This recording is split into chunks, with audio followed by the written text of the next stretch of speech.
Good morning. I'd like to call this special meeting of the Facilities Committee to order.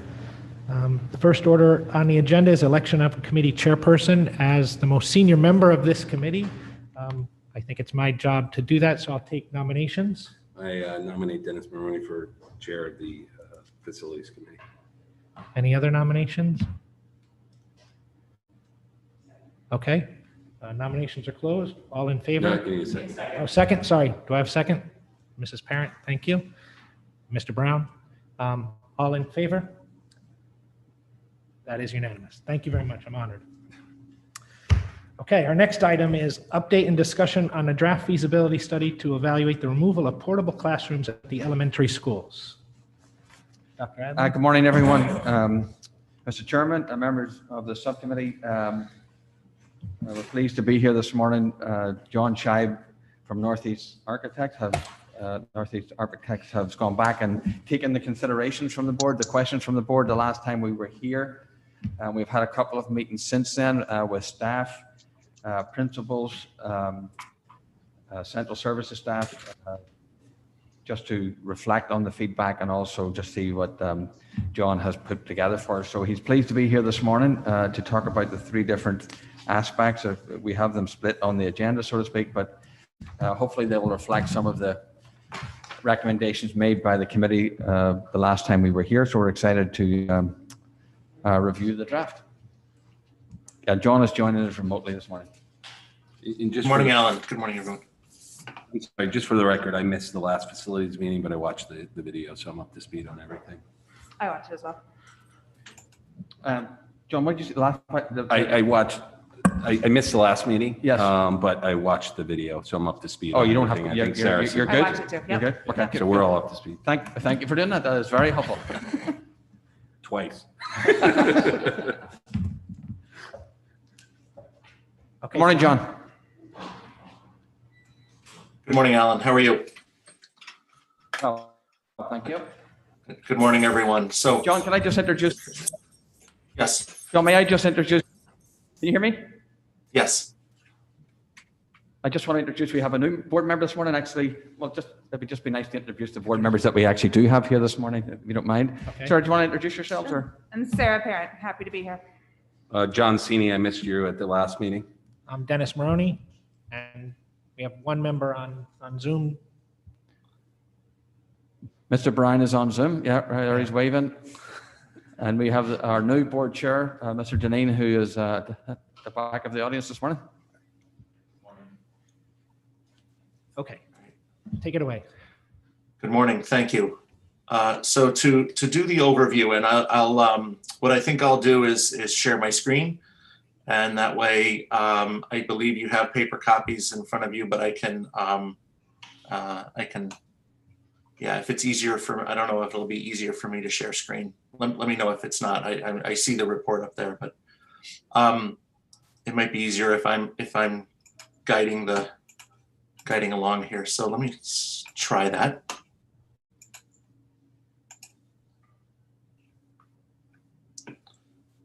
So I don't know if everyone can see what I have on screen at this time, which is the yes.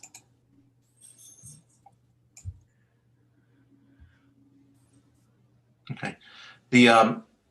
So overall, the study, just to recap quickly about the intent of the study, purpose and mission really, is to develop the study in a way that combines both the removal of portable classrooms and enhancement to library facilities, or to provide a learning commons in a combined manner at three of the elementary schools, Hindley, Holmes, and Royal, and then to extend and do further development of the library media center learning commons at Tokenique Elementary School, Middlesex Middle School, and Darien High School. So in regard to that, the study provides a roadmap for the net effect is to figure out what would be the physical form of additions, renovations, demolitions, et cetera, to get to the point where you've eliminated your portable classrooms, you have state-of-the-art library media or learning commons, and that you have a school that is overall in a good balance. In other words, we had done multiple options, and we've refined and reduced those in some cases from 3 or 4 options now down to what you'll see today, with 2 options for Hindley and Royal, and 1 option at Holmes. And then you'll see when we get back to the high school library media center, you'll see some options there. So overall, the point is to get to the point where we've vetted these ideas. We've got a good sense of what the physical size and configuration is going to be. And then we've got a good handle on what the potential costs could be. And then from there, there's a lot of detail that would still need to get filled in. A study really develops you'll see, in some cases, a prototypical plan or a prototypical plan that gets implemented at a school, but there's still the actual detail and drawings and development all happens later after the study is vetted and we're into the next steps. So overall, there are, we go through a little bit of our process where we visited the schools, we met with people. Most recently, we've after our last board meeting, we did regroup with the school principals. We've had multiple conversations with Joan regarding the library media center learning commons. So things are moving along. We're very close, I think. There was some really good discussion. What we did here is we actually put in more of the background material for the library media center learning commons and what it means. So this stems from some of the early work, 2017, 2018, about the Reimagined Library. There were some board meetings to review that, but we've collected everything into to introduce what happens in these spaces. And they're really driven by a series of zones, but within those zones or around those zones, there's a lot of flexibility is one of the biggest keys to how we can make the most use of the space available. So the zones include an instructional zone, a print collection zone, the creation and exploration zones, collaboration and quiet zone, the large group presentation zone, and then administration, work, and storage. So the summary report really goes into some overall description of each zone, so that you have a little bit of clarity and description of what is involved in each zone. But I go back to the fact that you're going to have some areas that have a lot of activity, some areas that have very quiet activity, so we need to be cognizant of acoustics. You have zones where we might want to take the instructional zone and expand it. So that might mean have the ability to move bookshelves out of the way, to expand to larger table seating or desk seating, or ultimately just seating without seating in chairs without tables or desks. So one of the key aspects, coming back to the other two, just briefly to summarize, or now back into the elementary schools, in terms of what was done with the design concepts. We really focused on, and you'll see this with Hindley and at Royal, focused in on the portable classrooms being removed, existing libraries removed, and then we focused in on what schools have the highest priority. We still look at Hindley as being the highest priority. It has the highest number of portables in use. The existing library infrastructure has challenges, and the need and use for the relocated space is being vacated. And by that, I mean the DLC program at Hindley is being relocated to Oxridge in fall of 2022. So that frees up some classroom space within the school building. So you'll see in this is the written description, but you'll see that design option number 1 takes a look at a new library media center learning commons in an addition and new band and general music rooms in the addition. That's because the majority of portable use has the band and music in it. And then we do look at some new classrooms in order to meet in the addition to help meet some needs, and then reconfiguring spaces into offices, world language, and the IDEA classroom, the other programs that might be coming out of the portables. And then, as I mentioned, reconfiguration of the DLC classrooms. So with Hindley and Royal, the main difference between the two options really is that the option 2 in both schools takes a look at putting a new gymnasium in the addition, and show the layouts shortly for those. But the overall intent there is they're really the same. They're same in all other ways, except for the fact that the new addition does have the gym, and the existing gym gets converted to band and music. And you'll see there's some really good benefits to that. And we'll take a look at those. The square footage delta of each option is about 2,000 square feet. So option 2 being about 2,000 square feet larger, and then looking at somewhere between $1 million to $1.5 million as the cost delta that results from that. Like I said, Royal, very similar. I'll move to the layouts in just a moment, so that way you can see in some clarity there. Holmes, we were looking at a 2-story classroom addition, and in order to open up some opportunities for band and orchestra. We did have, there are some options that we want to explore here after talking with the principal in more detail. We think we could, we can look at, we can reassess some of the priorities here at the school and say, okay, maybe there's a different location for the band and orchestra room, but the overall, again, the overall size, overall cost parameters won't change. It's just where you put things question.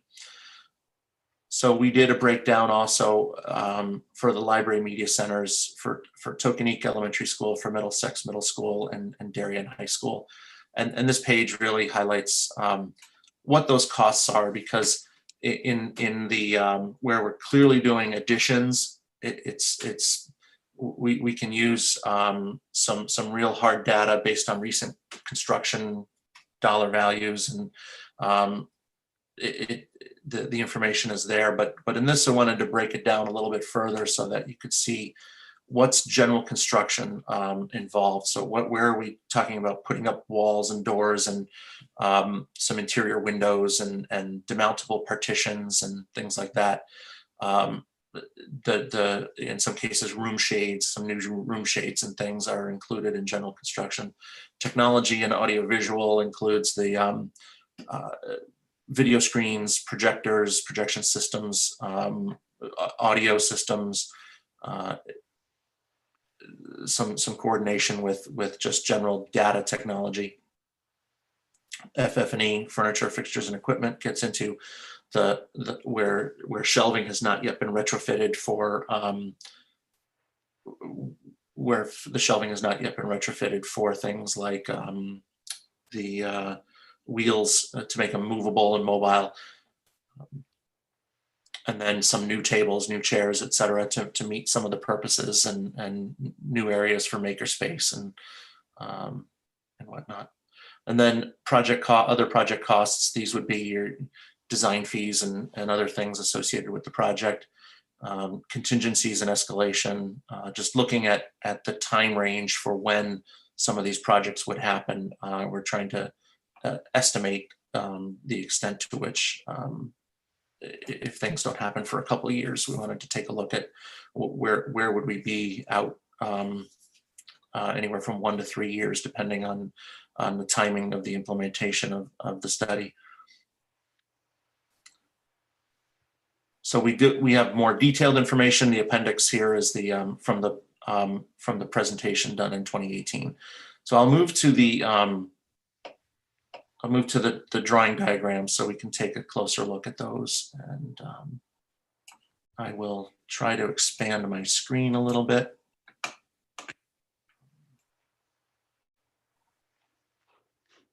So overall, what we did here was we took a look at the areas within the Library Media Center Learning Commons, the space program. That's some of what the objects are here. We did update the prototype. When we last presented this, the prototype size was a bit larger. And what we did was we took a really hard look at what's happening what's happening in the design plans right now for Ox Ridge, what was in the ed specs for Ox Ridge. We looked at how Tokenique is currently configured. We took a look at a number of these things and then took a look at what can we do that is most effective for the space. And one of the key decisions that we looked at with the team was that the instructional zone, this yellow area, can be used as a classroom space. Certainly, it kind of looks and feels like a classroom space with a video presentation wall and table or desk seating. But it can also be, those tables can be grouped and put head to head or something. So there's certainly flexibility within the space like a classroom would be. But then you can also expand it with some demountable walls and open up and create a larger group presentation area. So we're looking at maximum flexibility here so that you can move around and expand your ability to have larger group presentations. So I think that's that's been a big driver for the schools, is to have a space where the whole grade can meet. This is showing 70, but it could certainly be more.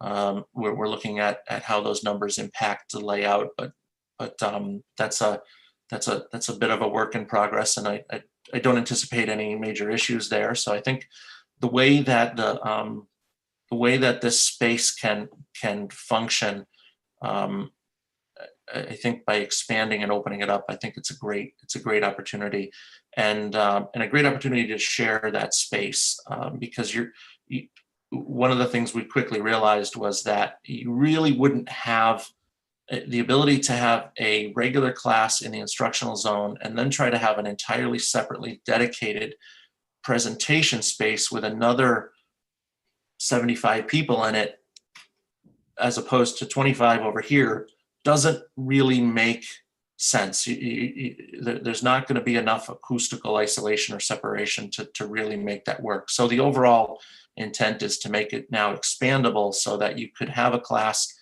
and then expand to more or less a full grade. So I won't, I'll just, that's a highlight of what's changed about the prototype for the Library Media Center, and you'll see how that gets implemented. And what that did is it drove down the size, so our additions got a little smaller. So you can see that how it implements itself at Hindley. The new addition now, these diagrams now look a little different than you did before, because right now the options that you're seeing for these spaces focus on removal of the portables and new Library Media Center Learning Commons. In some cases we do go back, and you'll see that we put the world language classrooms and the IDEA classroom from the portables into the building. But we had to, number one, make sure that we could offset any delta in classroom count, but really delving into classroom size and count is what we're going to separate out and talk about after this. So now you see that the plans just show this is where the addition occurs. In this case, we're talking about an 8,220 square foot addition on this floor, with about an 1876 classroom addition on the second floor.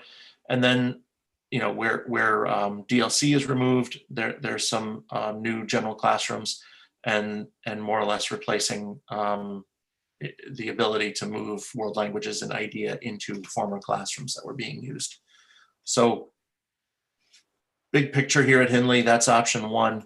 Option two is, as I mentioned, where there's a new gymnasium with the addition, along with the library media center, and then music and band with some band storage move into the former gymnasium.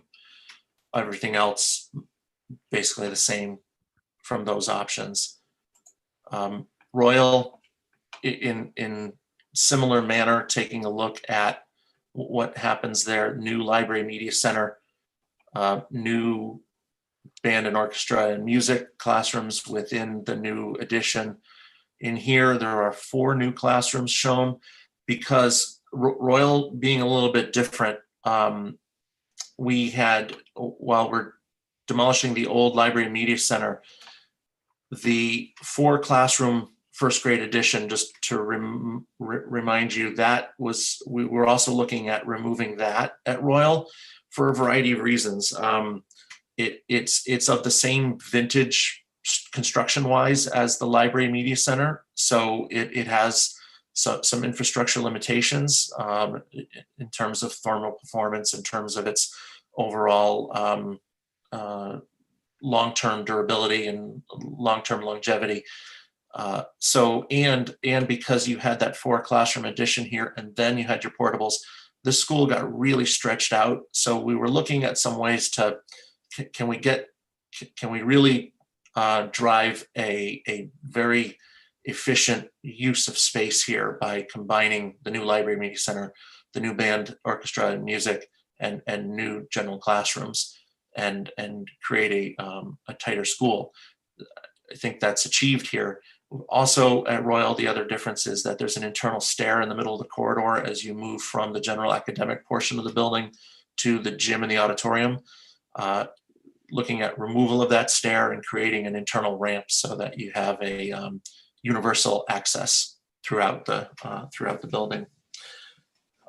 Again, programs relocating. ELP program relocates to Ox Ridge in the fall of 2022, so that helps us with our world language and our IDEA classrooms moving out and into the existing building. Similar Royal option 2 is that there's a new gymnasium, and the band and orchestra and music move into the former gymnasium, and then similar here with world language and IDEA being moved into the existing building.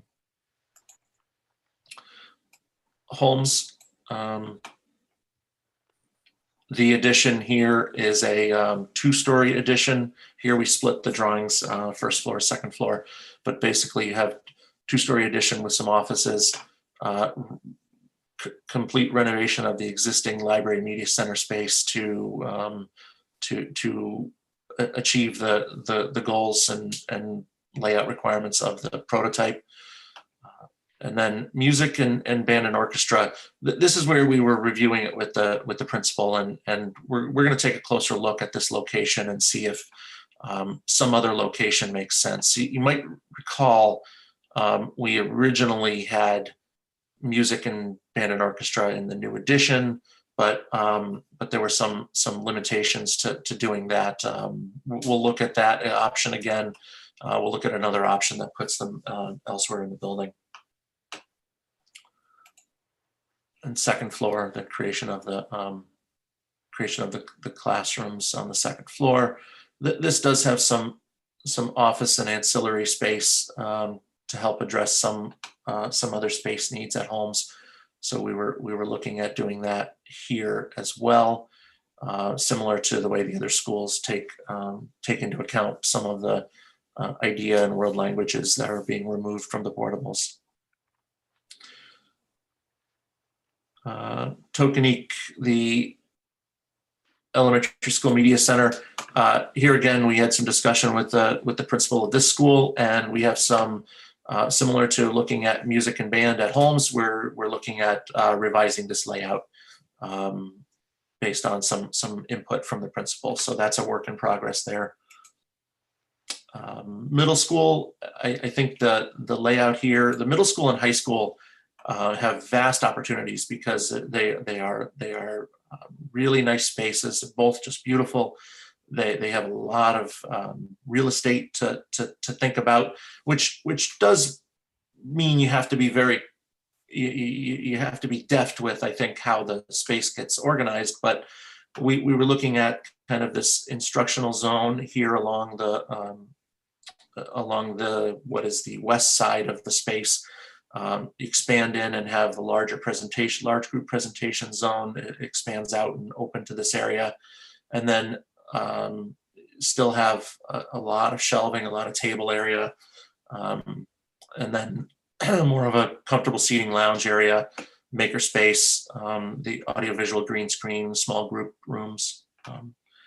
High school, we have some options that we're looking at, and one of the things here with the high school is we do go back and separate the instructional zone from the large group presentation area, because the high school measures, I believe, about 12,000 square feet. It is a nice large space, and the current reading room, we thought, after talking with administration, that the large reading room area could be also a great group presentation area. So we looked at that. We looked at an option here where you have some table seating, but you could also expand to get seating for basically over 100 people in this area. Still have some shelving and seating, but it's just a very generous space. And looking at some things here, room darkening shades, sliding panels, so that you can create a proper kind of presentation stage front kind of environment, and have a video wall here. So some things that could really create a nice dramatic space to present in. Looking at expanding kind of the look and feel of a cafe in the lounge seating area, the comfortable seating area with some counter seating and some of these highboy tables and things just to give you a variety of different work environments for kids, for interaction, for working together. The makerspace. We looked at the instructional zone at the south side of the high school media center, and then also at the north side. The option 2 here, where the instructional zone is on the north side, one of the benefits to that is you could reinvigorate this cafe lounge area as a secondary entrance exit to the space, because it's close to the main entry of the building. But again, options here that we're currently reviewing with Joan and the high school principal, and we have some further discussion to have on the high school layout. So I can stop sharing that now and maybe see what kind of questions and input we want to go through. I'm happy to review anything in more detail, discuss anything in more detail. Okay. Thank you, John. Thank you. Questions, comments? I guess, excuse me, John, it's John Cini. Thanks for this. I like how you narrowed it down to 2 options. I think one of the things, if you watch the last meeting, this committee struggled with was the expansion of scope. So I think you broke it down nicely. My takeaway from the last meeting was there has been an expansion of scope that we need to go back to as a committee and really understand what the priorities of the board are. I think I walked away whenever we started this endeavor, which seems about a few years ago, but all kidding aside, that the focus should be portables. And I think what we did was included the library study in at least those 3 elementary schools to find some synergies and say, well, if we're looking at all libraries, we might as well expand it. So, this has been a great tool now, I think, if everybody agrees, to go back to the board and really understand what the priorities of the board are, and also then look at each facility one by one and prioritize those. And then lastly, I looked at Sarah on this one, but I think our community is also looking for portables as the priority. And again, where it makes sense, we might want to look beyond the expansion of a movement of portables into a building. Clearly, if the library can be in play, but maybe it makes sense for a gym. But I think we have to look to the board for that kind of guidance and the administration clearly. I would agree with you. I think that the highest priority is to get rid of the portables, but if we can create in the process, if we're doing construction at a school, we can create a better space for everybody. I think you do it right, once, and then you don't have to go back and do it again. That's my feeling. Yeah. Okay. Do we have any questions? Dave, you got a question? Comment? I don't see him. I can't see you on the screen. Okay. May I ask a question, Mr. Yes, Chairman? please. This isn't a loaded or a prepared question for you. So it's not, I'm excited as a superintendent, right, to get rid of those portables, first of all, right? That was one of the things that was charged with for the most part. And was pretty self-evident. But in looking at that, we also had the whole library reimagined, which was, we wanted to put that in some sort of system or some sort of process. So we did this. And looking at that, John was charged with sort of how best to do that. I would like to, John, your professional judgment on money aside and all sorts of things, this idea of moving some of these gymnasiums and repositioning the libraries and the band and the music stuff. How do you how do you describe, other than it's more and it's better, right? And it costs more, the sort of cost benefit of that, or you're an architect and would love to do everything. I understand that. But if you were just to go with the portables and leave the libraries and not move the gymnasiums and stuff, could you at least just comment on that? It's an opportunity to understand that a wee bit. Right. Absolutely. Yeah. And I'll use the, maybe I'll use the plan at Hindley to demonstrate, because I think that's probably one that's pretty straightforward and pretty clear. So one of the things that in terms of looking at creating an addition, and what I'm going to look at is the option 2 for Hindley. And so in terms of the design, in terms of optimal learning environments, and that's really what I want to go through here, both optimal learning environments for a building of this vintage. You have the building is great. It's been added on to at times, and the way the building becomes kind of a living, breathing element of student learning, I think is really important to keep in mind throughout this process. Your goal to get students out of a portable is the absolute key here, and it is the driver for everything. So building a couple hundred or a couple thousand square feet of new addition costs has a high cost premium. So to go in and say we're going to build a couple of classrooms here has a fairly high cost premium. To do it in a way that is uniquely cost effective, I think, is important. The library at Hindley has some space challenges. Hindley has had some improvements to the I believe the windows are relatively new, but mechanical equipment tends to be an issue here. There's a noise that is a big challenge. Some of the spaces here are nice, but some of them feel a little chopped up and broken up. It has a relatively low ceiling. I think there's some opportunities to,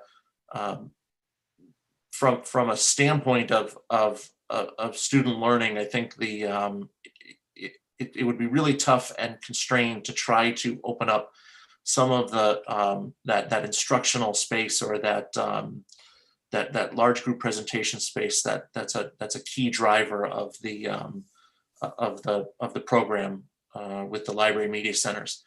And then to consider jumping from new band and music rooms to the gymnasium is only about a 2,000 square foot difference. And this gymnasium would be significantly larger than the existing. Hindley and Royal, I believe, are two of your smallest gymnasiums at the elementary schools. And this gym is close to, but not exactly the square footage proposed for Ox Ridge. So as I say, it's the same floor painting. It just doesn't have some of the larger boundary around it. It's a space that could serve the community. It's a space that could be that can be divided for two gym classes at once. That can't happen in the smaller area. So there's a lot of flexibility that starts to get built into a gym at this size. We studied what was proposed for Ox Ridge. We took a look at all the other elementary schools. We kind of came up with a square footage here that we think is optimal for both community use and for multiple gym classes to use. And then the idea of putting band and music in the old gym, I mean, those are beautiful large spaces. They can be acoustically treated. They're right near the cafeteria commons, so that you can transport instruments into that performance space when necessary. So there's some great benefit to having that located in this area. So I think there's the overall opportunities here for efficiencies are great. When we jump and talk about the classroom size, which we'll leave separate, but I think this plan and these options for these plans for these buildings start the ball rolling, so that you can now look at classroom size, address that, and keep these buildings living, breathing, learning environments for the next 50 years. I mean, that's really the goal here. Is you made the commitment to demolish Ox Ridge and start fresh. It gets a lot more challenging and a lot more expensive as we start looking at schools like Hindley. Royal gets more complicated, and Holmes the most complicated. And that has a lot to do with just size of property, size of site, availability of site. Those challenges become great as you get further and further. And I think the school and the district's commitment to these older buildings has been great. They've been very well maintained, very well cared for. I think I think additions like these can be a huge boost to the overall learning environment. John, I'd like to ask a question if I could. So what I heard was the addition of a gym. One, you get scale efficiencies clearly from constructing more square feet, because you spread out the fixed cost element of the construction. I get that, but we get more community space and more flexibility within the school. Those are the benefits. But from a pure portable movement standpoint, it doesn't sound like you're not needing to, at least in this example, put a hole in the wall of a gym or invade the existing gym space, right? Is that the way to think of it?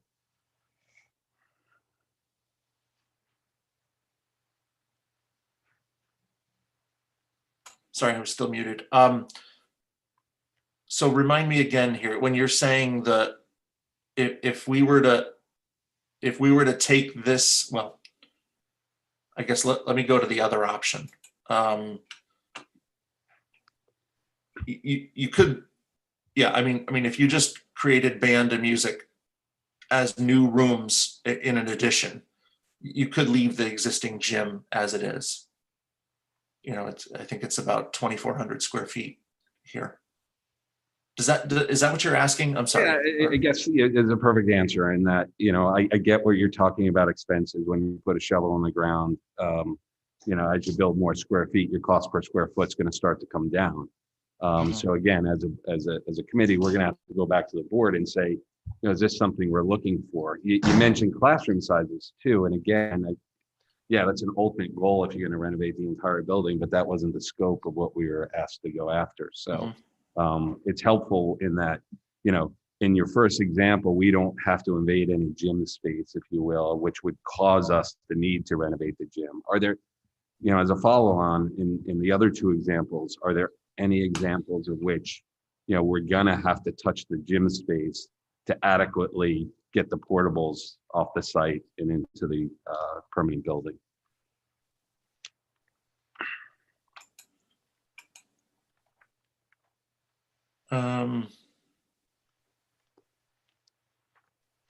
At Royal, no. I guess one of the things one of the things we've talked about with administration and the principal at Royal was that in order to accomplish the phasing here, there will be some challenges in phasing because we're talking about building 4 new classrooms, right where you have 4 new classrooms. Like we can keep the portables online longer at Royal than anywhere else, except for the fact that you have to get around them for construction.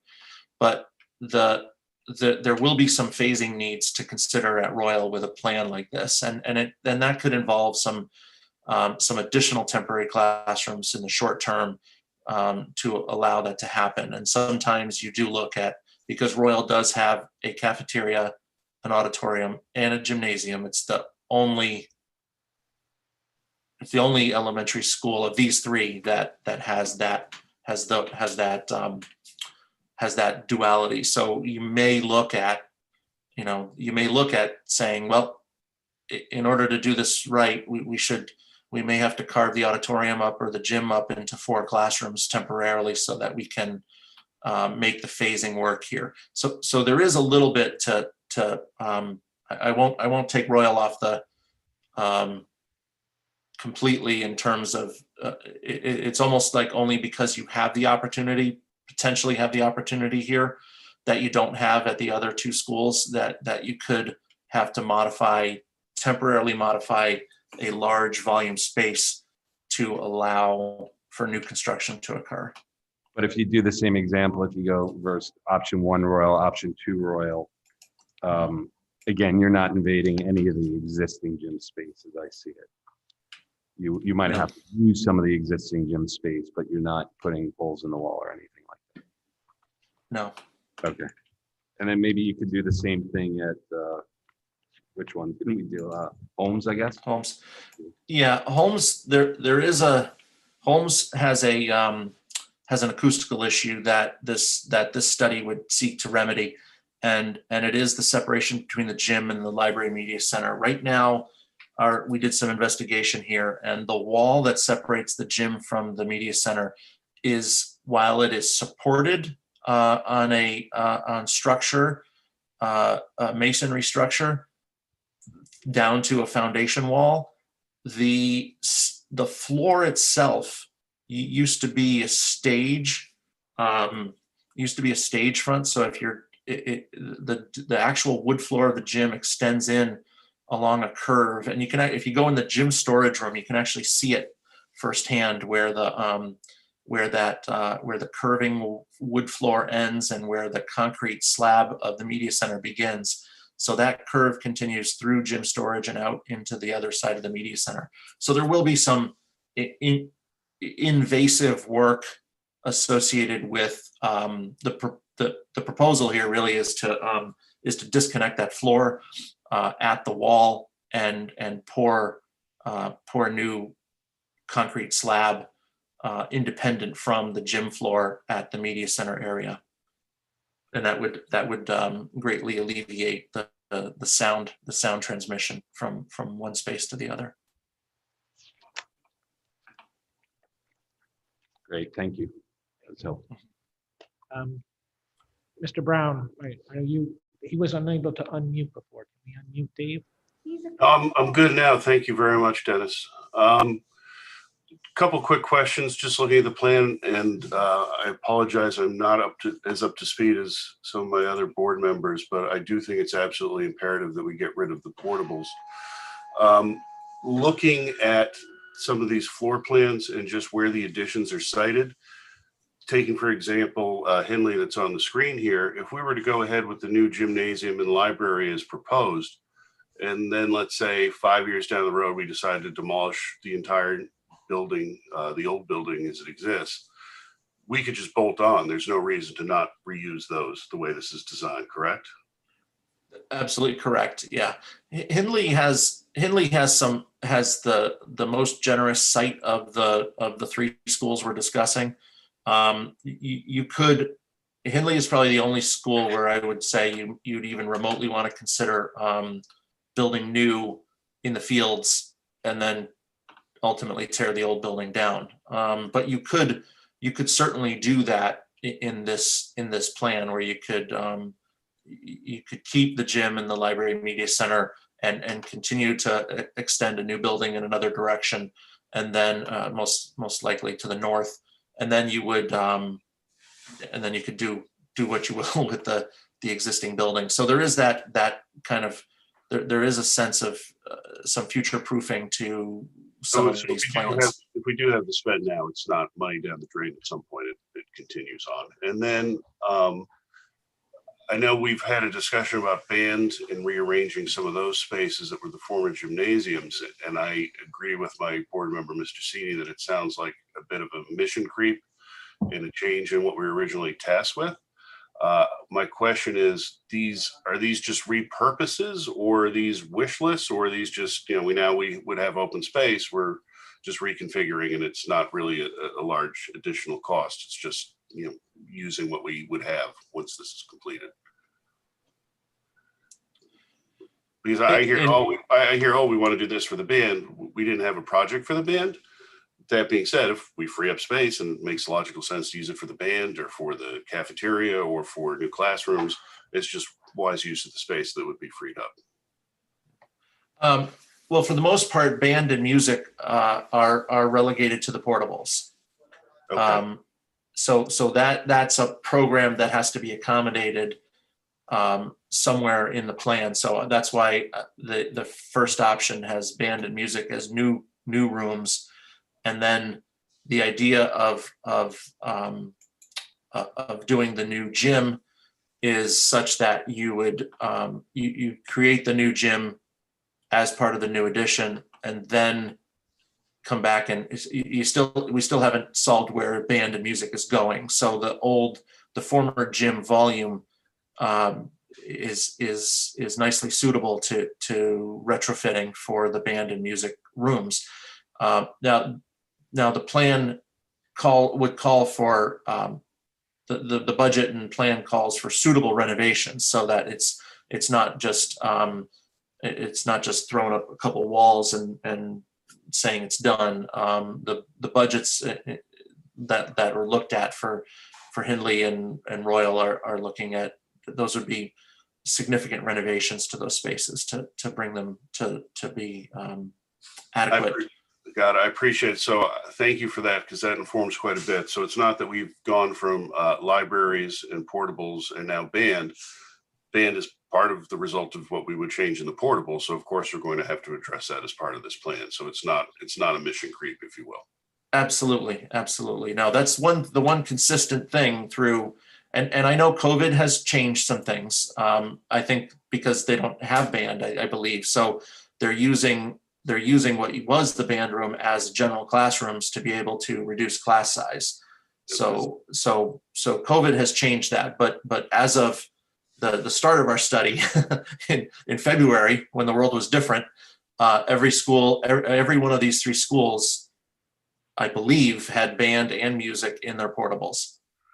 Okay. And then one other question I would have would be in terms of the library space at Hindley and also at Royal. In the proposed plan here, we demolish both. Is there any reason to keep a structure sitting there for any reason, or is it just beyond useful life for both? My professional opinion is beyond useful life for both. Okay. Those Royal more so than Hindley, because Hindley's had some upgrades, but both are very limited in their use. They are their building infrastructure is just not of the same quality as even the older. You have 1930s construction, you have 1990s construction, both of which are vastly better than what the libraries were in the 60s or 70s. I just can't remember, but at both schools they were for better or for worse, the removing the libraries kind of restores the more so at Hindley than at Royal. At Hindley, you still have the kind of the historic looking building facade will be reborn along the street side here at Hindley and at Royal too, but Royal's a little more, Royal has an L-shaped addition that came out, the kindergarten and classroom edition from the 90s at Royal started to desensitize the older building a little bit. So it'll still be a vast aesthetic improvement to see the Royal building and the Hindley building, at least in these areas, the way they originally were. Thank you very much. I appreciate it. Certainly. Question from Mr. Lynch, I believe. Can you just remind us of the condition of the gyms at Hindley and Royal? And is it in a few years we're going to have to put a lot of money after them if we don't add them on now, or what are we looking at? No, the gyms are in good condition as far as the floors, the backboards, things like that. They've been updated and they're inspected regularly. The driving factor was you could find a place to put the music, and the gyms are small. That was the main focus of when we were discussing what to do, whether to put larger gyms on. Thank you. Welcome. Yeah, so John, I have a question on your plan. So with Hindley and Holmes specifically, and looking through your existing enrollment and projected enrollment, for Hindley, we're looking at increasing 12 students and Holmes 7, I believe, if my math is correct. I think the difficulty is that if we're removing 3 portables from Hindley, which are mostly band and orchestra, and we're adding 4 classrooms, how do we only gain 12 students and same at Holmes?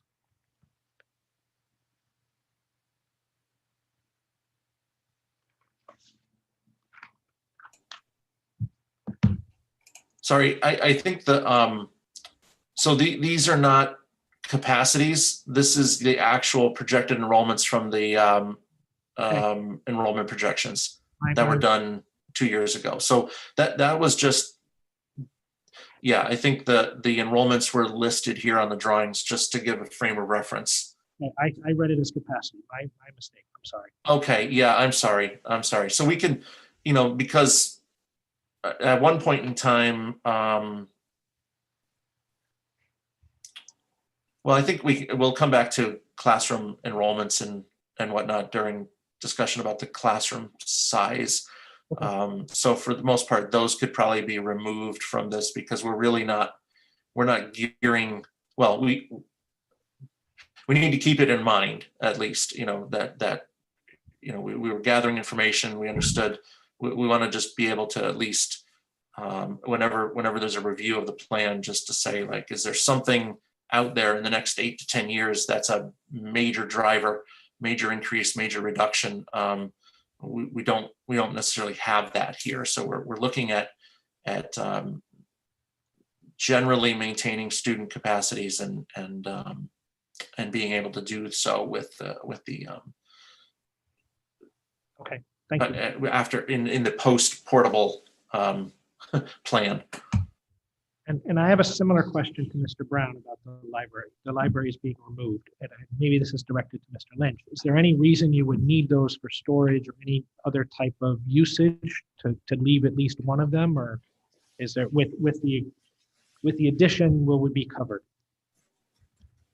We'd be covered with the addition. There would be no reason to try to repurpose them. Okay, just a question. Any other questions? I mean, just final comment, it'd be interesting to kind of work up some sort of grid and prioritize each building. Number one, clearly removal of portables. Two, classroom sizing, like which is most in need, and prioritize that. Three, gym and efficiency of gym, right? The addition of maybe one gym makes more sense than another. I'm formulating that in my mind. I got to just do it on a spreadsheet of some sort, but that's kind of how I think the board's going to start to think of it as we kind of prioritize how the extent or the breadth of each project, right? So.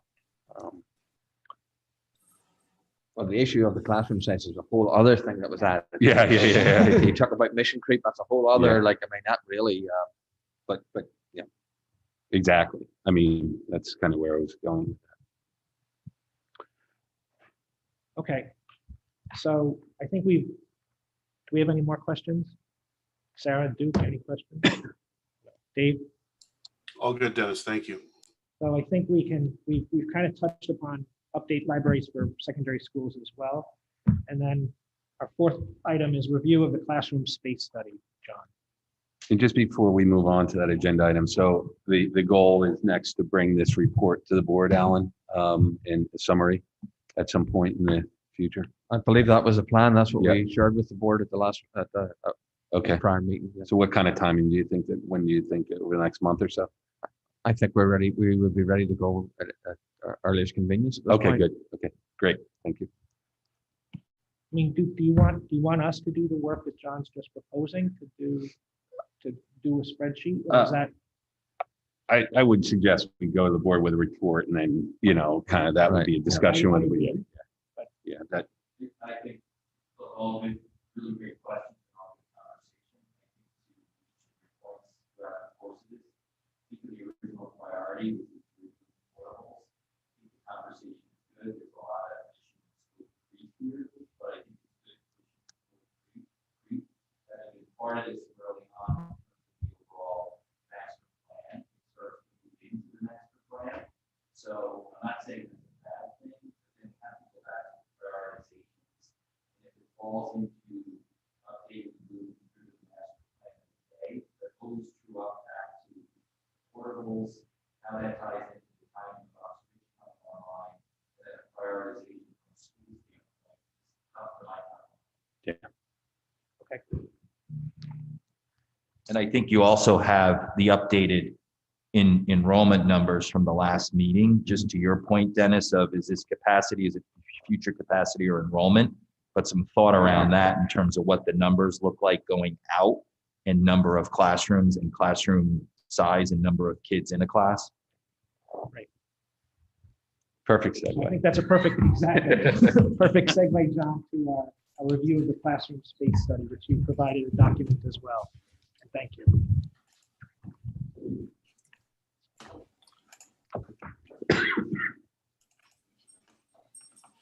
But could you just walk us through your grid here? Yes, I will do that. So basically I'll share my screen.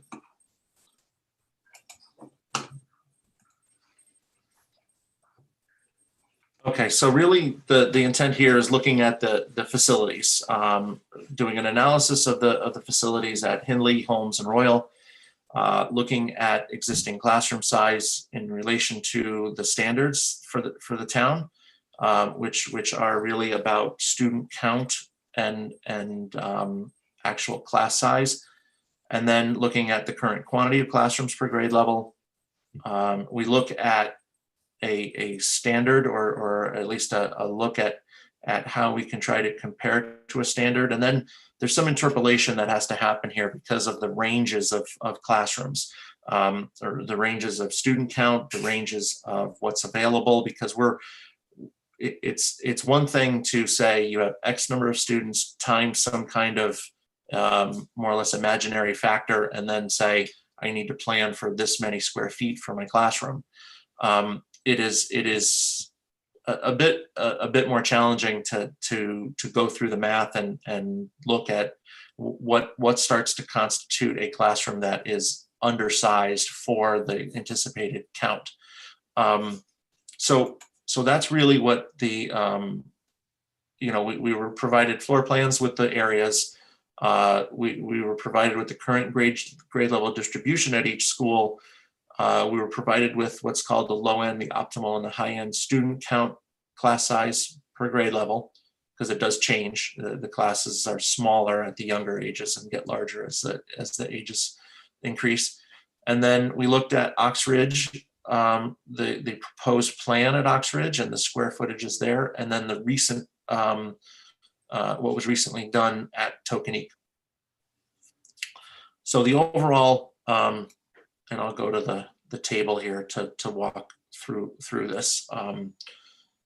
But the overall analysis, and we looked at kind of like, okay, let's look at what the standard needs to be. Kindergarten and first grade, grades 2 and 3, and grades 4 and 5. Those are your paired grade levels that have a distinct low end student count, an optimal student count, and a high end student count. So each grade level component has that. And then we took a look at determining what the square foot range should be in order to accommodate that student count.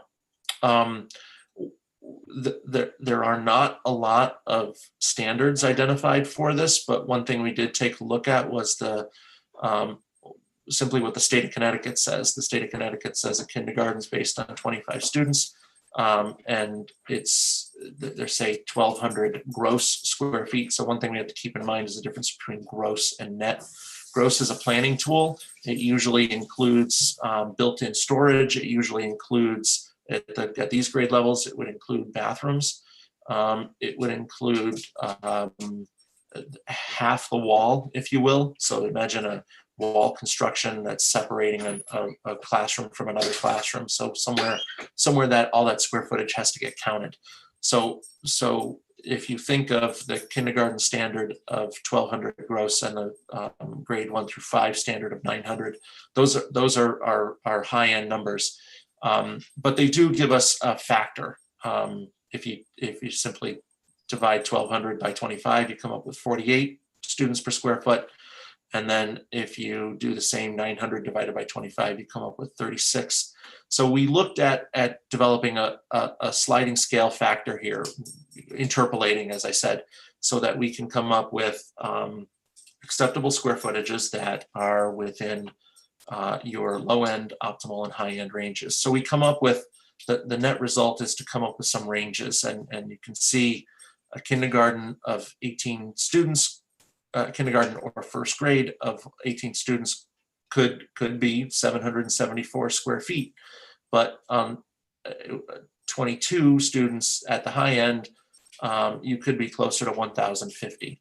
So we come up with this range. Similarly, grades 2 through 3, we're looking anywhere from 779 to 897 square feet. And then grades 4 through 5, 760 to 864. Then we took a look at Oxridge and Tokenique. Oxridge numbers really in line with these numbers. At Oxridge and Tokenique, we don't vary from those numbers, or we don't vary from the overall ranges. And in fact, you're very close to being right into your optimal range here for Oxridge and Tokenique. And very similar across the board. The only classroom that really jumps out at me was a 765 square foot third grade classroom at Tokenique. But on the flip side, I think there was a music room that doubled as a classroom that had 843. So that's certainly supplemented by a larger space that was that has a potential for use at Tokenique. Similar at the higher grade levels, again, you're right within the ranges. So what we did here was taking a look at that range, and I will say that while we can do some math to determine what the state standard is, overall square footage standards, there's nothing at Oxbridge or Tokenique, and there's nothing in terms of development of these ranges that is highly contrary to any thinking and planning across any school anywhere in the country. I mean, I think kindergarten and first grade, I like that you group them together. It is odd that the state breaks that apart. So I think it's important that grade 1 be considered to some degree with the larger class size, and really it has a lot to do with the creation of centers. So you have an area where students are all together. Yes, they're small, but they're all together for a while, and then 4 to 6 students go and work in one center, and a couple work in another center, and they move around. So there's a lot of there's certainly a lot of driver for why those rooms need to be bigger per student, despite the fact that the kids are small. But that's one of the explanations for it. And like I said, I think in developing these square foot ranges, we were able to go and compare them to what we have at Hindley, Royal, and Holmes. And in looking at this, so we looked at range. So if in the column for square foot range for low end, optimal, and high end, we're currently, we then have the required column. The required column tells us how many students are, or how many classrooms does the school have now. So we have 7 kindergarten through first grade at Hindley, 8 second and third grade, and 7 fourth and fifth grade, for a total of 22. Similarly, Royal, you can follow along here with how everything is, what the requirements are. So what we did in taking a look at Hindley's floor plan was that of the 7 that are required right now, kindergarten through first grade, 5 of those are in the low end, would be in your low end range. In other words, they are between 774 and 846 square feet. One of them is in your optimal range, and none were at the high end. And what that means, the reason why we shaded this in yellow, is that means there's one section of kindergarten and first grade at Hindley that is in a classroom smaller than 774 square feet. So that's an area that would, that's a just the analysis here for now. Yes. Can I just stop you in all these? If we're short a classroom, it means it falls below. Yes, if the current list is below the number of required, it means it falls below the square footage range. Got it. Thank you. Yeah, sorry, that's not very clear here, but it's kind of just compiling this data. Classrooms at Royal. Okay, keep going. Sorry. Yeah. No. So grades 2 and 3 at Hindley, and this is something actually I just talked about with the principal. She said right now she has 2/3, and the principals, I could roll the data off as much as we want, but the principals know which of my classrooms is small. So Julie was able to immediately say, okay, I've got 2 third grade classrooms and 2 fourth grade classrooms in. So what she was saying is that while you've indicated that all 4 deficiencies are in grades 2 through 3, John, do you mean Royal or do you mean Hindley? Hindley, there were so there are 4 classrooms at Hindley that are within the 800 to 880 range, but there are 4 that are below 779. And what I was saying here is that we would, as of right now, it's my understanding that 2 of the third grades are in those classrooms below the line, and 2 of the fourth grades are in those classrooms below the line. So that's just a different distribution of the numbers here. Okay. Thank you. Much help. So Bottom line, what you're saying is Royal and Hindley are short, they're not short classrooms. They have the most efficiency in square foot per classroom.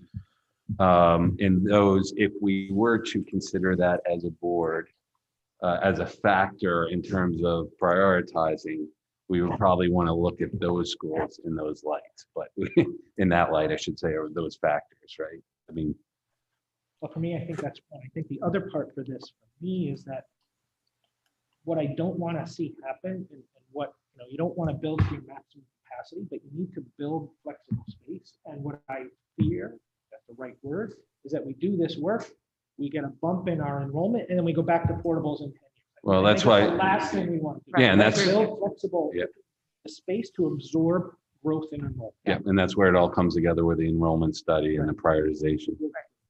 So So, John, in these Henley and Royal plans, do these take into account increasing these classroom sizes to make this all fall within the ranges that are necessary? Not on these plans. That would be the next step.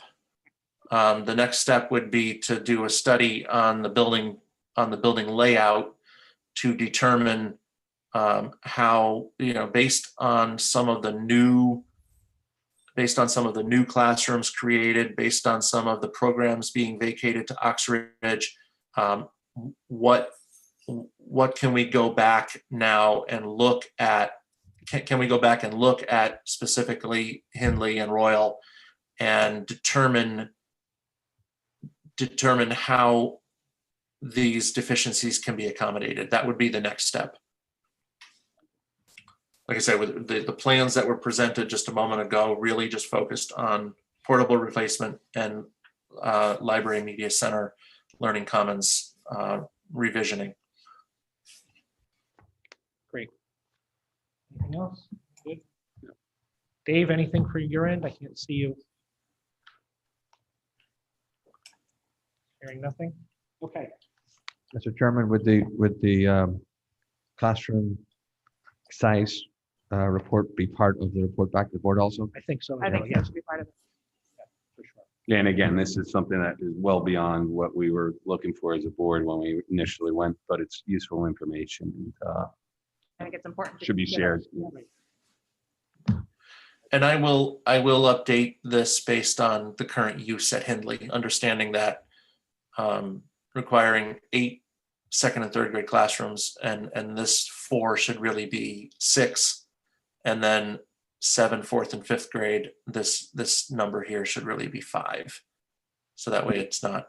And maybe, John, if you could put it just a category like deficient, or I don't know if you want to call it. I will, yeah. At this point in time, I was concerned about Yes, what I'll that's call it is correct. below minimum or something, or below Just so they recognize. right. Thank you. So that way they're all accounted for. Okay. Thank you very much. Next item is public comment. Do we have any public comment? I'll make the announcement. Yes, please. Thank you. Good morning. If you would like to speak during public comment, click the participants icon on the bottom of your Zoom screen. Next, click the raise hand option. You will notice a blue hand icon appear in the upper corner of your screen where your face, name, and/or number appears. When it is your turn to speak, the facilitator will identify you and announce that you're unmuted for public comment. Once recognized and unmuted, please state your name and address. You will have up to 3 minutes to comment. There are no hands raised at this time. I'll entertain a motion to adjourn. Mrs. Parent, all in favor? John, second. All in favor? Unanimous. Thank you very much. all Thank for you, your John. time. Much Thank you, John. appreciated. Thank you, I'll sir. touch base with you, John, but thank you very much. Thank you, John. Thank you all.